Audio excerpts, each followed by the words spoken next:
Hello बच्चों, let's see the question. The question is give all four quantum numbers of last electron of the sodium atom.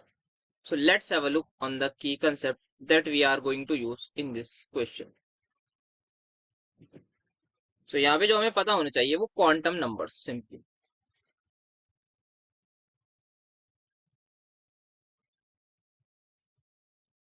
सो आइए देखते हैं quantum number.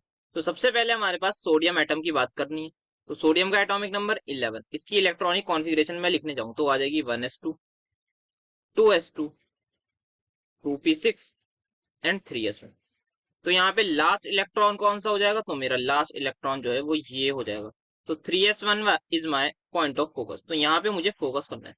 Now सबसे पहले बात करते हैं क्वांटम नंबर्स की. तो सबसे पहले हमारे पास जो क्वांटम नंबर होता है वो होता है प्रिंसिपल क्वांटम नंबर जो होता है दैट इज हमारे पास n, जिसको हम कहते हैं प्रिंसिपल क्वांटम नंबर.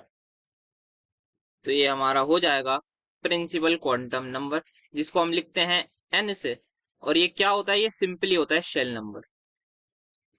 ये हमारे पास होता है शेल नंबर, इसको लिखते हैं हम n से. और क्या होता है ये हमारे पास? Shell number. तो ये बहुत सिंपल हमारे पास शेल नंबर होता है. ठीक है जी. अब सेकंड पे आते हैं. तो वो हमारे पास अब यहाँ पे अगर हम देखें तो शेल नंबर क्या है? 3s1 में. तो सिंपली ये 3 हमारे पास जो ये शेल नंबर है, तो शेल नंबर हमारे पास आ जाएगा 3. ठीक है. सेकंड की बात करें, हमारे पास अजीमुथल क्वांटम नंबर होता है. अजीमुथल क्वांटम नंबर, जिसको डिनोट करते हैं हम एल से. अब जो एल की वैल्यूज है वो वेरी करती है. हमारे पास n-1 होती है. ये हमारे पास मैक्सिमम 3 है. तो जो एल है वो मेरे पास 2 तक पॉसिबल है. क्या मतलब हुआ? यहाँ पे एल की जो वैल्यूज है वो हो सकती है 0, 1, 2, 3. फॉर एस ऑर्बिटल मेरे एल की वैल्यू होगी एस 0. फॉर एस ऑर्बिटल मेरे एल की वैल्यू 0. फॉर पी सबशेल मेरे एल की value 1. For d l is equal to 2. For f d l is equal to 3. तो यहाँ पे हमारे पास जो है सारे के सारे अजीमुथल क्वांटम नंबर्स की वैल्यूज आ गई. सो फॉर एस सबशेल मेरे एल की वैल्यू क्या है? 0. तो इस केस में जो मेरे पास एल की वैल्यू आ जाएगी वो आ जाएगी 0. That is for 3s1 electron.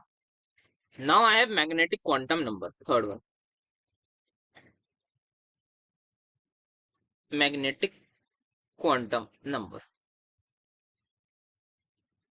So magnetic quantum number हमारे पास क्या बताता है? इसको डिनोट करते हैं हम ml से. तो यहाँ पे हमारे पास l की कुछ वैल्यूज है. तो यहाँ पे ये जो ml है इसकी वैल्यू वेरी करती है फ्रॉम -l टू +l.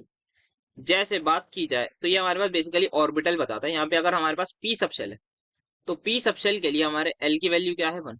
तो इसका मतलब जो ml है उसकी वैल्यू वेरी करेगी. सबसे पहले -1, सबसे पहले होगी -1 हो सकती है, 0 हो सकती है और +1 हो सकती है. सिमिलरली अगर L की वैल्यू 2 होगी तो -2, -1, 0, +1, +2, ये पांचों हमारे पास वैल्यूज होंगी ML की.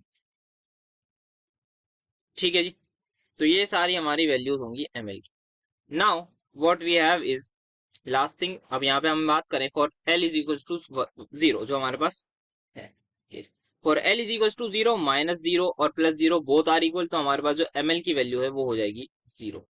Now finally we have spin quantum number. यहाँ पे हमारे पास जो है final thing is spin quantum number that tell us about the spin. So spin मतलब हमारे पास इलेक्ट्रॉन, जब हमारे पास एक ऑर्बिटल में 2 इलेक्ट्रॉन होते हैं तो या तो वो क्लॉकवाइज घूम रहा होगा या फिर वो एंटी क्लॉकवाइज. जैसे हम ये डोनेट करते हैं, एक इलेक्ट्रॉन की स्पिन ये है, दूसरे इलेक्ट्रॉन की स्पिन इस तरीके से. तो यहाँ पे एक उसमें 2 इलेक्ट्रॉन है. अगर मैं कह रहा हूँ इस वाले की प्लस हाफ स्पिन है, हमेशा हमारे पास जो इसको डिनोट करते हैं हम MS से, और इसकी वैल्यू 2 होती है, या तो प्लस हाफ या फिर माइनस हाफ. तो अगर इसकी वैल्यू प्लस हाफ है तो इस वाले की वैल्यू माइनस हाफ होगी. तो दोनों ऑपोजिट डायरेक्शन में हमारे पास हमेशा जो है इलेक्ट्रॉन जो है वो आपस में वो करते हैं, दैट इज रिवॉल्व. तो यहाँ पे प्लस हाफ आ गई, माइनस हाफ. तो हमारे पास जो इलेक्ट्रॉन है उसकी वैल्यू प्लस हाफ भी हो सकती है और माइनस हाफ भी हो सकती है. Both are possible. We can't say कि प्लस हाफ ही होगी, वी कांट से कि माइनस हाफ होगी. तो यहाँ पे अगर सारे क्वांटम नंबर्स लिखना चाहें for the electron that is present in 3s1, तो यहाँ पे उसको एक एक करके लिखें. तो n की वैल्यू हमारे पास 3 है बिकॉज ये शेल नंबर. L की वैल्यू क्या है हमारे पास? 0. ठीक है. देन ML क्या हो जाएगा? मैग्नेटिक क्वांटम नंबर, वो भी 0 आ जाएगा. Then finally MS that is spin, वो हमारे पास आ जाएगी. वो प्लस हाफ भी हो सकती है, माइनस हाफ भी हो सकती है. तो यहाँ पे हम लिख सकते हैं, या फिर और अगर हम इसको अच्छे तरीके से लिखने जाएं तो लिख सकते हैं एम एस का जो मैग्नीट्यूड है वो आएगा हाफ। इस तरीके से भी हम लिख सकते हैं। सो ये हमारे पास फाइनल आंसर हो जाएगा। एन इज इक्वल टू 3, चारों के चारों हमने क्वांटम नंबर बता दिए for the last electron of sodium atom. So I hope you have understood it well. Best of luck.